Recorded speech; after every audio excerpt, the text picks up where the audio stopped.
গিটারবাড়ির নামে অনেকগুলো fake page, অনেকগুলো মিথ্যা পেজ প্রতারণা করে, আপনাদের প্রোডাক্ট দেয় না, টাকা মেরে দেয়। খুব সাবধানে অর্ডার করবেন। গিটারবাড়িতে আপনারা যা কিছু অর্ডার করতে চাচ্ছেন খুব সাবধানে অর্ডার করবেন। আমি দেখিয়ে দিচ্ছি আপনাদেরকে কারা প্রতারণা করতেছে, কারা ফেক পেজ। এই যে আপনি ফেসবুকে যাবেন, ফেসবুকে গেলে এই যে সার্চে যাবেন, সার্চে লিখবেন হচ্ছে গিটারবাড়ি। এই যে গিটারবাড়ি লিখলাম আমি। এই যে গিটারবাড়ি লেখার পরে এই যে সার্চ অপশনে এই যে সার্চ করলাম। সার্চ করার পরে এই যে পেজে যাবেন, হ্যাঁ, এই যে পেজে টাচ করলাম।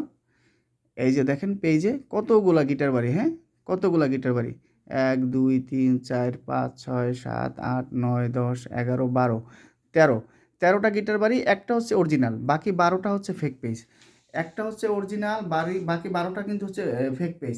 আপনারা কিন্তু খুব সাবধানে অর্ডার করবেন। এই যে অরিজিনাল পেজটা দেখায় দিচ্ছি আপনাদেরকে। এইটা হচ্ছে অরিজিনাল পেজ। অরিজিনাল পেজে হচ্ছে ফোন নাম্বার দেওয়া আছে। সরাসরি ভিডিও কলে আসবেন, ইমোতে হোয়াটসঅ্যাপে ভিডিও কলে আমার সাথে কথা বলবেন, প্রোডাক্ট দেখবেন, তারপর অর্ডার করবেন। এছাড়া অর্ডার করবেন না, প্রোডাক্ট না দেখে আমার সাথে কথা না বলে অর্ডার করবেন না।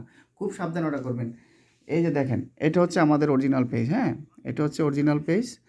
আর ফেক পেজগুলো দেখেন, এই যে 11,000, 11K ফলোয়ার, 20,000 ফলোয়ার, 3,000, 1800, 1400, এগুলো সব ফেক পেজ। এগুলাতে ঢুকবেন না। এগুলোতে ঢুকলেও রিপোর্ট মেরে দেবেন। আর আপনাদের যাদের টাকা মেরে দিছে আপনারা ভোক্তাধিকারে মামলা করবেন, কমপ্লেন করবেন। ঘরে বসেই ওয়েবসাইটের মাধ্যমে ভোক্তাধিকার মামলা করা যায়, থানায় মামলা করবেন। এছাড়া কিন্তু কোনো উপায় নেই।